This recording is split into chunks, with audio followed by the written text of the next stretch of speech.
देख रहे हैं नवभारत टाइम्स और मैं हूं आपके साथ सोनम चौधरी। आज हम ये बहुत ही बेहद खास चर्चा करने वाले हैं क्योंकि आज हम महिलाओं के बारे में बात करने वाले हैं, ब्रेस्ट कैंसर के बारे में बात करने वाले हैं और उससे जुड़े हुए मिथ्स और डाउट के बारे में बात करने वाले हैं। तो हमारे साथ आज खास चर्चा में मौजूद है doctor Amish Vora, senior consultant medical oncology, PSRI hospital Delhi. Thank you. तो बिना देरी के सेशन की शुरुआत करते हैं। तो मैं आपसे पूछना चाहूंगी कि ब्रेस्ट कैंसर से जुड़े हुए वैसे तो बहुत सारी भ्रांतियां हैं जिसके बारे में आगे आकर बात नहीं हो पाती और जो लोग हैं वो भ्रमित हो जाते हैं। तो सबसे पहला सवाल मेरा ये है कि सेल्फ ब्रेस्ट एग्जामिनेशन कैसे करना चाहिए और कितना फ्रिक्वेंटली करना चाहिए, और स्क्रीनिंग के बारे में भी अगर आप बता दें, थोड़ी जानकारी हमारे दर्शकों को दे दें तो बहुत अच्छा रहेगा डॉक्टर। थैंक यू सोनम ये सवाल पूछने के लिए। इनफैक्ट ये चर्चा बहुत ही महत्वपूर्ण है क्योंकि आज की तारीख में अगर देखा जाए तो ब्रेस्ट कैंसर महिलाओं में होने वाला नंबर 1 कैंसर है। तो इसके बारे में जितनी जानकारी हम दे पाए और जितनी जानकारी लोग ले पाए उतना अच्छा होगा। तो आपने जो सवाल पूछा, सेल्फ ब्रेस्ट एग्जामिनेशन मतलब स्वयं से आप अपने ब्रेस्ट की जांच कैसे करें। स्क्रीनिंग मतलब कि आप कोई टेस्ट कराते हो, उसके साथ साथ जुड़े हुए दो और पहलू, एक पहलू है सेल्फ ब्रेस्ट एग्जामिनेशन और दूसरा पहलू है क्लिनिकल ब्रेस्ट एग्जामिनेशन, और तीसरा स्क्रीनिंग मतलब मैमोग्राम करना चाहिए या अल्ट्रासोनोग्राफी करनी चाहिए। सेल्फ ब्रेस्ट एग्जामिनेशन हफ्ते में एक बार या 2 हफ्ते में एक बार से ज्यादा नहीं करना चाहिए। अगर आप रेगुलर करते हो तो महीने में एक बार भी काफी है। मैं सबसे ये बताऊंगा कि आज की तारीख में YouTube videos self breast examination के प्रॉपर स्टेप वाइज बहुत अच्छे अवेलेबल है। आप कोई भी एक बड़ी हॉस्पिटल के वेबसाइट पे जाके सेल्फ ब्रेस्ट एग्जामिनेशन अगर आप गूगल करोगे तो आपको स्टेप्स मिलेंगे। उसको कैसे बैठना चाहिए, कैसे लेटना चाहिए, आपकी उंगलियां कैसे यूज करनी चाहिए, आपका हाथ कहाँ यूज करना चाहिए, ये सब बहुत अच्छी तरह से दिखाया हुआ है। तो मैं चाहूंगा कि जब सबसे पहली बार कोई भी महिला अपना सेल्फ ब्रेस्ट एग्जामिनेशन करे तो वो वीडियो को सामने रखे। 15 से 20 मिनट कम से कम लगता है। आप ऐसा नहीं कि बस 2 मिनट में आपने हाथ घुमा दिया और आपका काम हो गया। अगर आपको कभी कुछ डाउट लगता है तो आप इमीडिएटली अपने गायनेकोलॉजिस्ट, महिला विशेषज्ञ के पास आप जा सकते हो। उसको क्लिनिकल ब्रेस्ट एग्जामिनेशन कहते हैं। मींस के कोई डॉक्टर आपके ब्रेस्ट की जांच करेगा। ये भी एक बहुत इंपॉर्टेंट पहलू है ब्रेस्ट कैंसर को जल्दी डायग्नोज करने के लिए। और स्क्रीनिंग जो है वो स्क्रीनिंग बेसिकली 2 पार्ट में बटी हुई है। एक जिसको मैमोग्राम कहते हैं। मैमोग्राम ब्रेस्ट का एक्सरे होता है, ब्रेस्ट का स्पेसिफिक एक्सरे होता है, उसको मैमोग्राम कहते हैं। और अल्ट्रासोनोग्राफी, जो सोनोग्राफी हम नॉर्मली रूटीन में पेट का सब जगह का करते हैं। जब महिला का ब्रेस्ट डेंस होता है, उसमें ज्यादा होता है डेंस, तब हम मैमो और सोनोग्राफी दोनों करते हैं। यंग एज में हम कई बार मैमोग्राफी नहीं कर पाते हैं क्योंकि उसका रिजल्ट सही नहीं आता है, इसलिए हम सिर्फ सोनोग्राफी करते हैं। स्क्रीनिंग गाइडलाइंस या रिकमेंडेशन जो है वो ये कहती है 50 साल की उम्र के बाद आपको 2 साल में एक बार अपनी ब्रेस्ट स्क्रीनिंग मैमोग्राफी या मैमोग्राफी प्लस सोनोग्राफी के साथ करनी चाहिए। अगर आप 50 साल की कम उम्र के हो और आपको फैमिली हिस्ट्री है, आपकी फैमिली में किसी को ब्रेस्ट या किसी और प्रकार का कैंसर है जो यंग एज में हुआ था, तो आपको 40 साल की उम्र में आप शुरू कर सकते हो। बट नॉर्मली गाइडलाइंस 50 साल की उम्र में कहती है। तो ये 3 पहलू मैंने आपको बताया।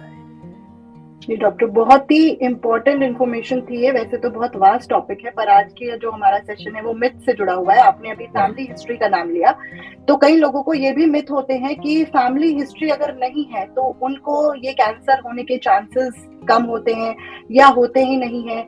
इस पर आप क्या कहना चाहेंगे? ये एक तरह का प्रॉपर मिथ है जिसको मैं हिंदी का देख रहा था तो गप बोल रहे थे, लेकिन आपने भ्रमित या भ्रमणा के बारे में कहा था। तो ये एक प्रॉपर भ्रमणा है और लोगों को इससे दूर रहना चाहिए। फैमिली हिस्ट्री, अगर ब्रेस्ट कैंसर 7 से 8% फक्त 100 में से खाली 8% महिला ऐसी होगी जिनकी फैमिली में ब्रेस्ट कैंसर की पॉजिटिविटी या हिस्ट्री होगी। 92% जो महिला जिनको ब्रेस्ट कैंसर का डायग्नोसिस या निदान होता है, उनकी फैमिली में कोई भी हिस्ट्री नहीं होती। तो कृपा करके ये बिल्कुल मत सोचिए कि अगर आपकी फैमिली में किसी को ब्रेस्ट कैंसर या कोई और प्रकार का कैंसर नहीं है तो आपको नहीं होगा। ये गलत धारणा है। किसी को भी कभी भी कोई भी एज में ब्रेस्ट कैंसर हो सकता है। तो डॉक्टर, बहुत इंपॉर्टेंट इन्फॉर्मेशन आपने दी, और ये भी बार बार सुनने को मिलता है कि जो महिलाओं के जो अंडरगारमेंट्स है, जैसे ब्रा या टाइट ब्रा पहनने से भी ब्रेस्ट कैंसर हो सकता है। इस बात पे कितनी सच्चाई है? ये बिल्कुल सच्चाई नहीं है इसमें। और जो भी हम भ्रमणा या धारणा या गलत धारणा का नाम लेते हैं, इसके पीछे जब तक रिसर्च ना हुआ हो, हम डॉक्टर लोग भी इसको खंडित नहीं करते हैं। तो ये बहुत रिसर्च हुआ है कि आप ब्रा पहनने से या कि पर्टिकुलर स्पेसिफिक टाइप की ब्रा या अंडरगारमेंट पहनने से आपको ब्रेस्ट कैंसर नहीं होता। एक इम्पॉर्टेंट चीज लोगों को ध्यान रखनी है कि नॉर्मली आपकी साइज ऑफ अंडरगारमेंट्स जो है वो सही होनी चाहिए। अब ये इसके बारे में मेडिकल डिस्कशन कम होता है, तो महिलाओं को अपने हिसाब से, अपने अनुरूप साइज के हिसाब से अंडरगारमेंट्स लेनी है, पर अंडरगारमेंट से ब्रेस्ट कैंसर नहीं होता। जी डॉक्टर, और अब हम मिथ्स की बात कर रहे हैं, तो एक मिथ यहाँ पर ये भी है कि जो ब्रेस्ट कैंसर होता है वो हमेशा गांठ बनने से ही होता है। क्या शुरुआती लक्षणों में सिर्फ गांठ से ही ये समझ में आता है कि ब्रेस्ट कैंसर है? ये बात कितनी सही है? एक गांठ के बारे में मैं एक और भी भ्रमणा जो लोगों के दिमाग में है, ये नॉर्मली हम लोगों को ये कहते हैं कि सबसे पहले अगर आप गांठ दिखे और अगर वो गांठ पेनफुल है, उसमें दर्द होता है, तो कैंसर नहीं होता है। ये भी गलत है। हाँ, ज्यादातर लोगों में जो गांठ दिखती है उसमें पेन नहीं होता, पर ये जरूरी नहीं है कि आपको पेनफुल है तो इसका मतलब कैंसर नहीं है। ये भी एक भ्रमणा है। और जो आपने सवाल पूछा उसमें ये है कि एकदम अर्ली स्टेज में, बहुत ही शुरुआत में गांठ नहीं बनती। तो जरूरी नहीं है कि आपको कहीं सेल्फ ब्रेस्ट एग्जामिनेशन या क्लिनिकल ब्रेस्ट एग्जामिनेशन में आपको गांठ नहीं दिखी तो इसका मतलब कि आपको ब्रेस्ट कैंसर नहीं हो सकता। कई बार निप्पल डिस्चार्ज होता है, उसमें भी वो भी पहला लक्षण ब्रेस्ट कैंसर का होता है। कई बार आपका शेप चेंज हो जाता है, वो भी ब्रेस्ट कैंसर का लक्षण हो सकता है। ये भी गलत धारणा है कि अगर आपको गांठ नहीं है तो आपको कैंसर नहीं है। ये गलत है। जी डॉक्टर, अब जैसे हमने सेशन की शुरुआत की थी तब आपने बताया था कि मेमोग्राम टेस्ट करवा सकते हैं एक स्कैनिंग के लिए। तो कुछ लोग जो होते हैं, कुछ महिलाएं जो हैं, वो अगर टेस्ट करवा लेती हैं तो वो बेफिक्र हो जाती हैं कि उनको ये कैंसर नहीं है। तो क्या यही एक टेस्ट है जिससे शुरुआती कैंसर का पता चल सकता है? मेमोग्राम एंड सोनोग्राम दोनों इसलिए ये दो रखे गए। देखो, एमआरआई भी ब्रेस्ट का होता है, सीटी स्कैन हो सकता है, पेट स्कैन हो सकता है। हम जब स्क्रीनिंग के लिए बोलते हैं तो इसका मतलब ये है कि ये मास स्केल पे आम जनता को भी ये अफोर्डेबल होना चाहिए। इसके लिए ये स्क्रीनिंग गाइडलाइंस होती है। अगर आपका मेमोग्राम और सोनोग्राम दोनों आपने 2 साल में एक बार करवाया 50 साल की उम्र के बाद और आपका नॉर्मल है, तो इसका मतलब ये नहीं कि 2 साल के बीच में आपको कैंसर नहीं हो सकता। आपको कभी भी हो सकता है। कई बार इतनी सारी महिलाएं आती है कि सर हम तो हर 6 महीने में फुल बॉडी चेकअप करवाते हैं, हमको ये कैंसर कैसे हो गया? कभी ना कभी, कहीं ना कहीं हर बीमारी के एक उद्भव स्थान, उद्भव दिन होता है। अगर मेरे अंदर की कोई बीमारी का आज का उद्भव दिन है, आज वो प्रक्रिया शुरू हुई है, तो मेरे कल के रिपोर्ट तो नेगेटिव होने वाले हैं। तो आपको कभी भी मतलब ये नहीं करना है कि सावधानी छोड़नी है। आपको हमेशा सेल्फ अवेयर, पूरी दुनिया में ये एक सबसे इंपॉर्टेंट चीज है। आप अपने आप को जानिए, be self aware of your self. आप अपने आप को जितना जानेंगे उतना ही जल्दी आप ब्रेस्ट कैंसर को पकड़ पाएंगे। तो ये नहीं है जरूरी। कभी कभी अगर हमको कुछ डाउट है तो हम ब्रेस्ट का एमआरआई भी करवाते हैं, ये देखने के लिए कि क्या अर्ली ब्रेस्ट कैंसर तो पकड़ में नहीं आ रहा है। जी डॉक्टर, बहुत इंपॉर्टेंट आपने बात कही कि सेल्फ अवेयर होना बहुत ज्यादा जरूरी है। और कई बार महिलाओं को एक ये भी मिथ रहता है कि क्या अगर वो लेट प्रेगनेंसी करेंगी या आईवीएफ से प्रेगनेंसी करेंगी तो क्या इससे भी ब्रेस्ट कैंसर हो सकता है या रिस्क बढ़ जाता है? इस बात पर आप क्या कहना चाहेंगे? जब हम शुरुआत में अचानक से ब्रेस्ट कैंसर के नंबर्स बढ़ने लगे पूरी दुनिया में, तो बहुत सारा इसका रिसर्च हुआ था। तो कई बार हमने जो देखा है रिसर्च में, अनइंटरप्टेड ईस्ट्रोजन फ्लो, इसका मतलब ये है कि जब महिला प्रेग्नेंट होती है तो ईस्ट्रोजन का कम हो जाता है, प्रोजेस्टेरोन बढ़ जाता है। तो अगर आप कभी जिंदगी में प्रेग्नेंट नहीं हुए, आपने कभी ब्रेस्ट फीडिंग नहीं किया, आपने कभी अबॉर्शन नहीं करवाया, तो आपको ब्रेस्ट कैंसर का चांसेस बढ़ जाता है। बीच में ये भी आया था कि आप कॉन्ट्रासेप्टिव पिल्स आजकल मतलब कई बार लोग बहुत ज्यादा यूज करते हैं, उसके बहुत ज्यादा यूज करने से भी ब्रेस्ट कैंसर के चांसेस हो सकते हैं। तो हाँ, दो चीज जो हमने देखी है, एक ये है कि अगर आप जितना जल्दी प्रेगनेंसी आपकी होती है, एक दूसरा जितना कम आप कॉन्ट्रासेप्टिव का उपयोग करते हो, ये दो में आपके ब्रेस्ट कैंसर के होने के चांसेस कम हो जाते हैं, लेकिन खत्म नहीं हो जाते। और जो आपने सवाल पूछा, उसमें आईवीएफ करने से ब्रेस्ट कैंसर के चांसेस बढ़ने का अभी तक कोई भी तथ्यता इसमें नहीं पाई गई है। जी डॉक्टर, तो महिलाएं जो हैं वो कई बार इस भ्रांति में भी रहती हैं कि जैसे मध्यम उम्र जो होती है, यानी कि जैसे 25 से 30 साल की उम्र या फिर ज्यादा उम्र की महिलाओं को ये हो सकता है, उससे कम एज की महिलाओं को ये नहीं हो सकता, तो वो टेंशन फ्री रहती है कि इस एज के बाद ही होगा, इससे पहले नहीं होगा। ये भी कई बार सुनने को आया है। तो महिलाओं में किस एज में ये हो सकता है, इस बारे में भी थोड़ा सा प्रकाश डालिए। हम लोग आज से 20-25 साल हम भी यही देखते थे कि जैसी जैसी उम्र बढ़ती जाती है वैसे वैसे ब्रेस्ट कैंसर होने के चांसेस आपके बढ़ते जाते हैं। आज की तारीख में हम ये देखते हैं, अगर 50 साल हम कट ऑफ मान ले, नॉर्मली मेनोपॉज के बाद हम मानते थे कि ब्रेस्ट कैंसर ज्यादा होने का चांस होता है। तो अगर आप 45 to 50 साल का एक कट ऑफ मान ले, आज की तारीख में 40% महिला जिनको ब्रेस्ट कैंसर डायग्नोज हुआ है 45 एज से कम है। हमारे पास 20 साल, 22 साल, 25 साल, 30 साल, 35 साल, 39 years, you name the age, और हम इस एज की महिला को ब्रेस्ट कैंसर डायग्नोज होते हुए देख रहे हैं। कोई भी एज ऐसी नहीं है जहां पे ब्रेस्ट कैंसर नहीं हो। हाँ, नॉर्मली 20 साल से कम उम्र की महिला को हम लोग बहुत ही रेयरली देखते हैं, 5 साल में एक ऐसा होगा, बट 20 साल के बाद मेनोपॉज होने तक 45 to 50 इयर्स तक ऑलमोस्ट 40 to 45%। इसका मतलब ये है 100 महिला अगर मेरे कमरे में है जिनको ब्रेस्ट कैंसर डायग्नोज हुआ है, इसमें से 40 महिला कम से कम ऐसी रहेगी जो 45 एज से कम है। अगेन ये भ्रमणा है कि यंग एज में ब्रेस्ट कैंसर नहीं होता, ये गलत है।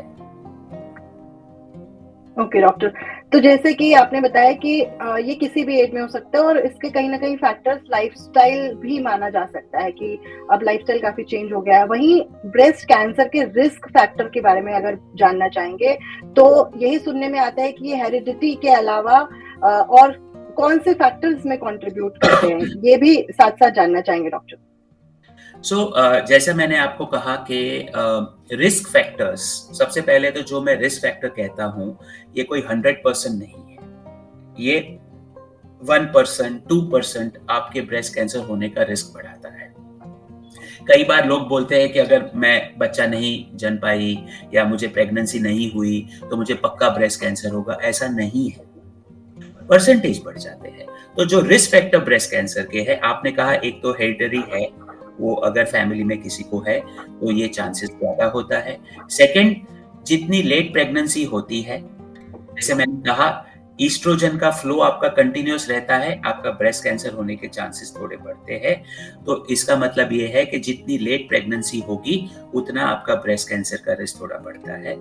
जितने ज्यादा आपने ओरल कॉन्ट्रासेप्टिव पिल्स लिए, या कई बार ये भी देखा गया है कि मेनोपॉज के बाद मेनोपॉज सिम्टम्स दूर करने के लिए लोग ईस्ट्रोजन और प्रोजेस्टेरोन दोनों की दवा लेते हैं, उससे ब्रेस्ट कैंसर का चांस थोड़ा बढ़ सकता है।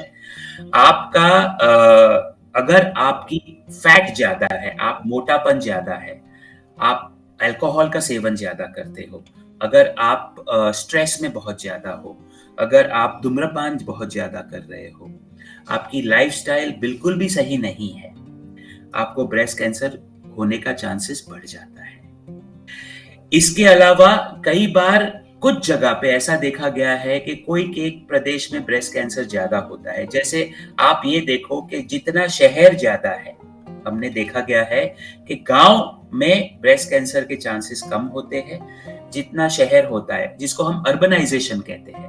आधुनिकरण हमारी लाइफ में जितना आते जा रहा है, वैसे वैसे ब्रेस्ट कैंसर के इंसिडेंस हमने ज्यादा देखे हैं। इसके ऊपर रिसर्च बहुत ज्यादा चल रहा है, पर अभी फिलहाल ये रिस्क फैक्टर्स हमारे सामने आए हैं। जी डॉक्टर, जैसे आपने कहा कि लाइफस्टाइल अगर अच्छा नहीं है तो इसके रिस्क बढ़ जाता है, लेकिन वहीं कुछ लोगों को ये भी मिथ रहता है कि अगर हम फिट हैं, हम एक्सरसाइज कर रहे हैं, हमने वजन भी कंट्रोल कर रखा है और हम अच्छी हेल्दी डाइट भी लेते हैं, तो क्या उन लोगों को ब्रेस्ट कैंसर नहीं होता है? उन्हें इस बात में ये लगता है कि हमें माइंड फ्री हो जाना चाहिए कि हमें तो हो ही नहीं सकता क्योंकि हम फिट हैं। जो विज्ञान कहता है, ये कहता है कि जैसे मैंने पहले ही आपको कहा था, मैं रिस्क फैक्टर कह रहा हूं, इसका मतलब 100% नहीं है, ना ही कुछ 0% है, ना ही कुछ 100% है। अगर आप सुपर डुपर फिट हो, आप मैराथन दौड़ रहे हो, रात को 9 बजे सो जाते, सुबह 6 बजे उठते हो, कभी भी आपने धूम्रपान का सेवन नहीं किया, कभी आपने मद्यपान का सेवन नहीं किया, आपको कोई स्ट्रेस नहीं है, फिर भी आपको ब्रेस्ट कैंसर हो सकता है। इसीलिए मैंने कहा ना, मैं बार बार यही दोहराऊंगा, पूरी दुनिया में ब्रेस्ट कैंसर को जल्दी डायग्नोस करने का हम लोग डॉक्टर लोग हर कॉन्फ्रेंस में एक ही चीज बोलते हैं, बी सेल्फ अवेयर। खुद से खुद को जानो, पहचानो, और जो भी कुछ गड़बड़ होता है, चाहे आप फिट हो, अनफिट हो, चाहे आप 20 साल के हो या 60 साल के हो या 80 साल के हो, चाहे आपकी फैमिली में हो या ना हो, बी सेल्फ अवेयर और उसको जल्द से जल्द पकड़ो। जी डॉक्टर, तो हमने काफी मिथ्स के बारे में बात करी और काफी क्लैरिटी भी यहाँ पर हमें मिली है कि हमें क्या चीज फॉलो करनी चाहिए, क्या नहीं करनी चाहिए। पर एज अ डॉक्टर, क्या आप कुछ मिथ्स के बारे में क्लियर करना चाहेंगे जो लोग आंखें बंद कर कर फॉलो करते हैं? थैंक यू सोनम जी, ये सवाल पूछने के लिए।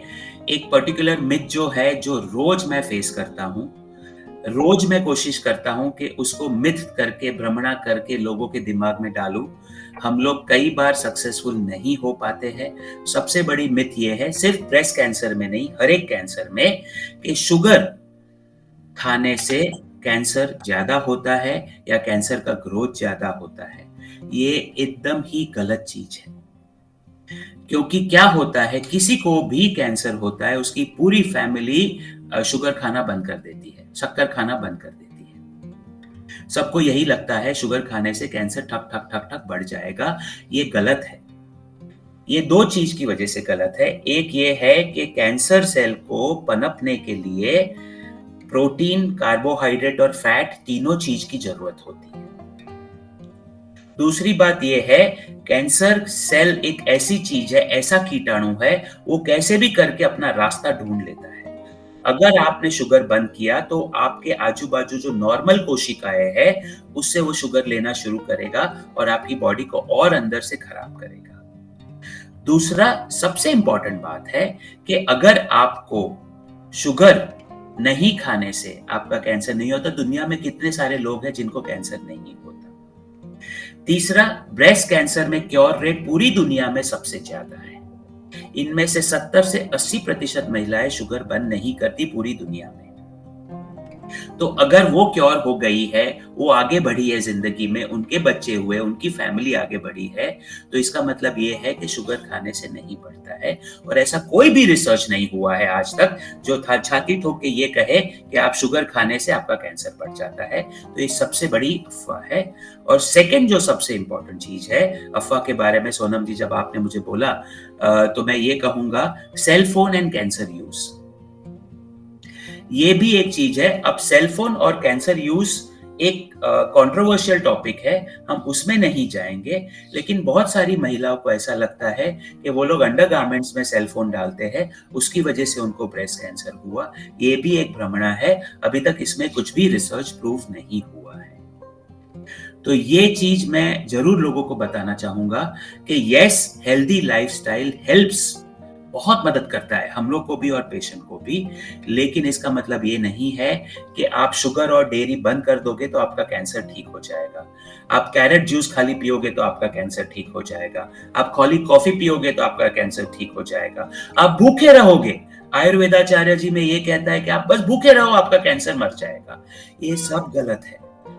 आप सबसे इंपॉर्टेंट बात जो मैं लास्ट में एक ही चीज सोनम जी कहना चाहूंगा कि आज की तारीख में 40 to 50% of global health budget, पूरी दुनिया में हेल्थ के लिए जितना पैसा रिसर्च के लिए साइड पे रखा गया है उसमें से 40 से 50% सिर्फ कैंसर के लिए यूज हो रहा है। तो हम लोग बहुत मेहनत करके, बहुत रिसर्च करके क्योर रेट के बहुत नजदीक आए और मुझे पक्का पता है कि आने वाले वर्षों में हम कैंसर को पूरी तरह से ठीक कर पाएंगे ऑलमोस्ट 100% पेशेंट में। आज भी breast cancer first second stage में 90% महिलाओं में ठीक हो जाता है, थर्ड स्टेज भी 70% महिलाओं में ठीक हो जाता है, और अगर फोर्थ स्टेज का है तो भी 5 से 10 साल तक महिला जी सकती है।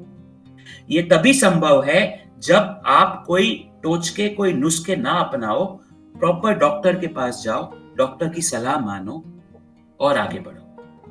मैं यही कहना चाहूंगा सोनम जी। थैंक यू सो मच, आपने मुझे ये जरिया दिया बात करने के लिए। तो डॉक्टर, आपने बहुत ही इंपॉर्टेंट इंफॉर्मेशन हमारे व्यूअर्स के साथ शेयर की है। तो जैसे कि ब्रेस्ट कैंसर से जुड़े हुए बहुत से मिथ्स आज हमने जाने और इनमें कितनी सच्चाई है इसके बारे में भी जाना, और बहुत ही इम्पोर्टेंट जानकारी हमें इस सेशन से मिली है। तो मैं डॉक्टर का थैंक यू करना चाहूंगी और आज की इस चर्चा को बस हम यहीं विराम देते हैं और फिर अगली चर्चा में मिलेंगे। तब तक अपना ख्याल रखिए। Thank you so much.